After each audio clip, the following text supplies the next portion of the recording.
Welcome and welcome back to my YouTube channel. I am Shreyansh, first year MBBS student. So आज की इस video में हम discuss करेंगे उन टॉप 8 मिस्टेक्स के बारे में जो कि यूजुअली एक नीट एस्पायरेंट अपनी नीट से पहले कर रहा होता है। सी मैंने नीट मेरा पहली बार 2021 में दिया था and I was not able to get government medical college in 21 and मेरा सेकंड अटेम्प्ट नीट 2022 में दिया था जिसमें I was able to secure a seat in government medical college. So मेरे को पता है कि क्या मिस्टेक्स एक नीट एस्पायरेंट कर रहा होता है अपने नीट से पहले। तो मैं उन्हीं मिस्टेक्स के बारे में आज आपको बताने जा रहा हूँ और आप उन्हीं मिस्टेक्स से सीखे कि क्या एक मिस्टेक्स आपको नहीं करनी है, क्योंकि आप अच्छा रहेगा मेरे मिस्टेक से सीख सके, ना कि आप खुद मिस्टेक करके सीखे और ड्रॉप ले। तो आप मेरी मिस्टेक से सीखे और अपना नीट का सिलेक्शन इसी साल पक्का करें और अपने आप को ड्रॉप लेने से बचाएं। तो पूरी वीडियो को लास्ट तक देखिएगा क्योंकि मैं लास्ट में आपको बताने जा रहा हूँ सबसे इंपॉर्टेंट मिस्टेक जो कि एक नीट एस्पायरेंट करता है जिसकी वजह से उसका नीट में सिलेक्शन नहीं हो पाता। तो let's get started with the video. तो सबसे पहली मिस्टेक जो एक नीट एस्पायरेंट कर होता है वो not following a proper routine और a time table. See proper routine है टाइम टेबल का मतलब ये नहीं कि आप 2 बजे पढ़ने बैठना है तो आपको रोज एग्जैक्ट 2 बजे ही पढ़ने बैठना है। वो कभी 1:30 तो कभी 2:30 भी हो सकता है। एंड मोटा माटी आपका एक दिन एक प्रॉपर टाइम टेबल के हिसाब से डिजाइन होना चाहिए। एंड वन मोर थिंग, आपको पता है आपका नीट जो होगा वो 2 से 5:20 के बीच में होगा। तो आप ट्राई ये करें कि आप उस बीच में 2 से 5 बजे के बीच में ना ही खाना खाए ना ही सोए।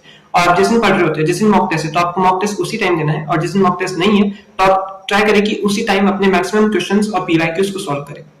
तो सेकंड गलती जो नीट एस्पायरेंट्स करते हैं वो ये है फिजिक्स के चक्कर में बायो सेक्रीफाइस। सी ज्यादातर स्टूडेंट्स के फिजिक्स में ही मार्क्स कम आते हैं जिसकी वजह से उनका ओवरऑल मॉक टेस्ट का स्कोर भी गिर जाता है। तो वो करने क्या लगता है कि अपना ज्यादातर टाइम फिजिक्स में देने लग जाते हैं जिसकी वजह से उनकी बायो और केमिस्ट्री सेक्रीफाइस होती है। चाहे उनका बायो केमिस्ट्री में अच्छा स्कोर आता है वो भी अब डिप करने लग जाता है। तो अगर आपकी फिजिक्स वीक है तो यस उसको टाइम देना पड़ेगा, बट इतना भी नहीं कि बायो और केमिस्ट्री उसके चक्कर में सेक्रीफाइस हो जाए। आपको फिजिक्स के लिए एक्स्ट्रा टाइम निकालना पड़ेगा, बायो और केमिस्ट्री का टाइम कम नहीं होना चाहिए उसके चक्कर में। तो थर्ड मिस्टेक ये रिवाइजिंग फिजिक्स और physical chemistry in wrong way. अगर आप अब भी अपने फिजिक्स या फिजिकल केमिस्ट्री के चैप्टर को रिवाइज करने के लिए पूरे उसके नोट्स को रेफर कर रहे हैं तो आप बहुत बड़ी गलती कर रहे हैं। सी आप पूरे नोट्स का रेफर करने जाओगे रिवीजन के लिए तो आपको बहुत टाइम ले जाएगा। इसकी वजह से आपका रिवीजन भी नहीं हो पाएगा और आपके अंदर नेगेटिव थॉट्स आएंगे कि अभी तो रिवीजन भी नहीं हुआ, कैसे होगा क्या होगा। तो आपको करना क्या है वो सुनो। सी अभी तक ज्यादातर स्टूडेंट्स की शॉर्ट नोट्स और फॉर्मूला लिस्ट तैयार हो चुकी होगी, तो आप जैसे अब नेक्स्ट कोई चैप्टर को रिवाइज करने जाए तो आपको करना ये है कि सिर्फ आप उसको शॉर्ट नोट्स फॉर्मूला लिस्ट को देखना है, उसके बाद उसके पीवाईक्यू कर लेने और वो चैप्टर वहीं पे खत्म हो जाना चाहिए।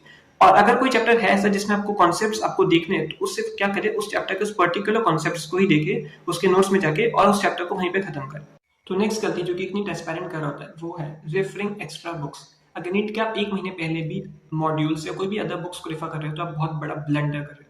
सी अगर आपके मॉक टेस्ट में 3-4 क्वेश्चन जैसे कि बाहर में अगर बाहर से आ जाते हैं तो आप उन्हीं पे ज्यादा फोकस करने लग जाते हैं, उस वजह से आप उसके मॉड्यूल्स या कोई भी अदर बुक से उसका रेफरेंस ढूंढने लग जाते हैं जो कि आपका बहुत टाइम वेस्ट करता है। सी ये बहुत बड़ी गलती है, आपको ये गलती बिल्कुल नहीं करनी है। अगर आपके मॉक टेस्ट में 3-4 या 5 क्वेश्चन ऐसे आ भी रहे जो आलतू फालतू है बाहर से एनसीईआरटी के, तो आप क्या करें उन क्वेश्चन को इग्नोर करें और जो 80 to 85 क्वेश्चन जो एनसीईआरटी से है उन्हीं को एनालाइज करें। आप ये समझ लीजिए कि आपका जो बायो का पेपर हुआ है मॉक टेस्ट का वो 85 क्वेश्चन से हुआ है। अब क्योंकि आपको पता है जो नीट में क्वेश्चन आने वाले हैं वो एनसीईआरटी से आने वाले या फिर पीवाईक्यू बेसिस पे, तो आप उन 3 से 4 क्वेश्चंस को इग्नोर करें और अपने एनसीईआरटी पर ही स्टिक करें और अपने एनसीईआरटी को ही मल्टीपल टाइम्स रिवाइज करें।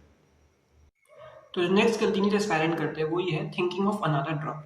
सी अगर हमें मॉक टेस्ट में मार्क्स कम आ रहे होते हैं तो हम ये सोचने लग जाते हैं अरे कोई नहीं इस साल नहीं तो अगले साल एक ड्रॉप ले लेंगे, और यहीं पे आप गलती करते हो। नेक्स्ट टाइम आपके दिमाग में जब भी ऐसा थॉट आए अरे इस साल नहीं अगले साल एक ड्रॉप ले लेंगे, तो आपको अपने आप से यही कहना है कि नहीं नीट मुझे इसी साल क्रैक करना है, मैं इसी साल नीट को निकालूंगा या निकालूंगी। ये दिवाली ये होली तो मुझे मेडिकल कॉलेज में ही बनानी है। ये जुनून होना चाहिए आप में कि मुझे नीट इसी साल निकालना है। और अगर फिर भी इतनी मेहनत के बाद भी अगर नहीं हो पाए तो हम ड्रॉप ले लेंगे, पर ये सब उसके बाद सोचने का होता है। नीट से पहले अभी आपको अपने आप को झोंक देना है, क्योंकि यार नीट निकालने के बाद जो खुशी मिलेगी ना वो इन सारे दर्दों को भुला देगी। सी जो नेक्स्ट गलती को एक नीट स्पेंड करता है वो है sacrificing sleep. See it's good अगर आप 4-5 घंटे की नींद लेके काम चला सकते हैं, बट मेरा फ्रेंड ये कर रहा है 4 घंटे सो रहा है या कोई 4 घंटे सो रहा है, इसको देख के आप भी 4 घंटे सोए, ये नहीं करना है। हो सकता है कि वो उसको सूट करो, बट आपको अपनी बॉडी के डिमांड्स के हिसाब से नींद देनी चाहिए।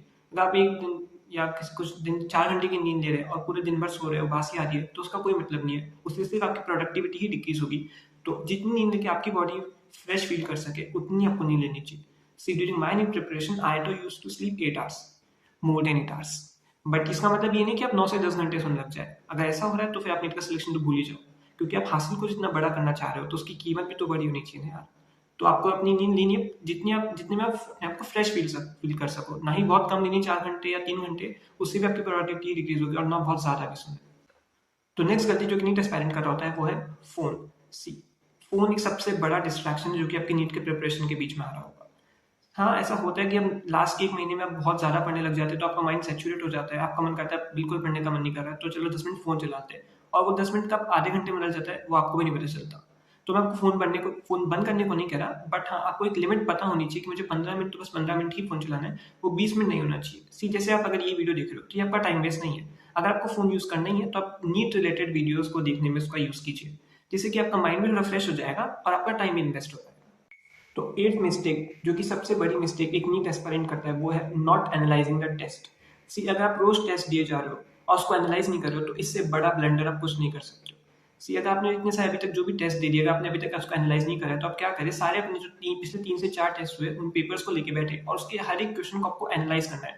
और जैसे फिजिक्स में आप कोई भी अपने टेस्ट को एनालाइज करोगे, तो आपको देखना होगा, उससे आइडेंटिफाई करना होगा कि आपके कौन से चैप्टर से ज्यादातर क्वेश्चन गलत हो रहे हैं, जैसे रोटेशन से या सेमीकंडक्टर से या करंट से। आपको आइडेंटिफाई करना होगा कि ज्यादातर जो क्वेश्चन है वो हर टेस्ट में किस चैप्टर से गलत हो रहे हैं। इससे आप अपने वीक चैप्टर को आइडेंटिफाई कर पाओगे और उस चैप्टर पे आपको ज्यादा वर्क करना है, ताकि आपके नेक्स्ट टेस्ट में वो चैप्टर से क्वेश्चन गलत ना हो। अगर वो क्वेश्चन गलत नहीं होंगे, तो आपका ऑटोमेटिकली मार्क्स मॉक टेस्ट में भी बढ़ जाएंगे।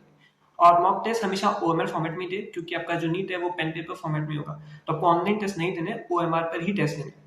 और कभी कभी बीच में एक आध बार आपको एक दो बार ब्लैक पेन से भी टेस्ट देकर ट्राई करिए, क्योंकि जब मैं नीट देने गया था तो मुझे ब्लैक पेन ही मिला था और शायद सबको ब्लैक पेन ही मिलता है। तो आप उस दिन एकदम से थोड़ा ब्लैक पेन से करें तो आपको कुछ प्रॉब्लम ना हो, इसलिए एक बार बीच में ब्लैक पेन से टेस्ट दे दे। और आपको रोज टेस्ट नहीं देना। अगर आपके 650 प्लस आ रहे हैं तो ही आप रोज टेस्ट दे। अगर आपके 500 या 600 की रेंज में मार्क्स आ रहे हैं, तो आप ट्राई करें कि आप हर ऑल्टरनेट दे या फिर 2 से 3 दिन में एक टेस्ट दे। तो इस वीडियो में यहीं तक हमने डिस्कस किया कि वो कौन सी 8 गलतियां होती है जो कि एक नीट एस्पायरेंट अपनी नीट के पहले कर रहा होता है। आई होप ये आपको वीडियो अच्छी लगी हो और आप मेरी मिस्टेक से सीखे और इन मिस्टेक्स को ना करें और अपना नीट में सिलेक्शन इसी साल लें। अगर आपको वीडियो अच्छी लगी हो तो प्लीज वीडियो को लाइक कीजिएगा, चैनल को सब्सक्राइब कीजिएगा और नीचे कमेंट सेक्शन में अपने कमेंट्स पोस्ट कीजिए कि आपको नेक्स्ट किस टॉपिक के ऊपर वीडियो चाहिए। मिलते हैं नेक्स्ट वीडियो में, तब तक के लिए अच्छे से पढ़ते रहिए एंड टेक केयर।